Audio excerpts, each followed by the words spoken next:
સાબરકાંઠાના પ્રાંતિજના વડરાળમાં તસ્કરોનો આતંક બંધ મકાનને બનાવ્યું નિશાન. પોલીસ ઊંઘતી ઝડપાઈ. પેટ્રોલિંગના દાવા પોકળ થયા સાબિત. ચોરો સીસીટીવીમાં કેદ. જનતામાં ફફડાટ. શું પોલીસ માત્ર કાગળ પર જ પેટ્રોલિંગ કરી રહી છે?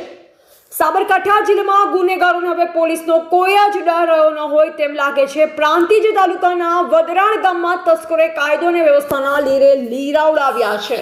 એક તરફ પોલીસ રાત્રિ પેટ્રોલિંગના મોટા દાવા કરે છે તો બીજી તરફ તસ્કરો બિંદાસ રીતે બંધ મકાનોના તાળા તોડી રહ્યા છે.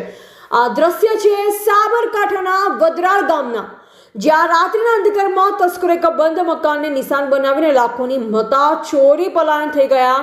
આ સમગ્ર ઘટના સીસીટીવી કેમેરામાં કેદ થઈ છે. ફૂટેજમાં જોઈ શકાય છે કે તસ્કરો કેટલા બેફિકર થઈ ચોરીને અંજામ આપી રહ્યા છે, જાણે તેમને પોલીસનો સહેજ પણ ભય ન હોય.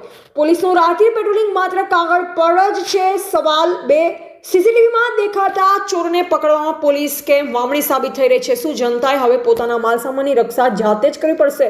સ્થાનિકોમાં ભારે રોષ જોવા મળી રહ્યો છે. ગ્રામજનોનો આક્ષેપ છે કે જો પોલીસ પેટ્રોલિંગ સઘન હોય તો તસ્કરો આ રીતે હિંમત ન કરી શક્યા હોત. હાલ તો પોલીસે સીસીટીવી આધારે તપાસનો ધમધમાટ શરૂ કર્યો છે, પણ સવાલ એ છે કે શું આ તપાસ માત્ર કાગળ પર રહેશે કે પછી તસ્કરો જેલના સળિયા પાછળ જશે?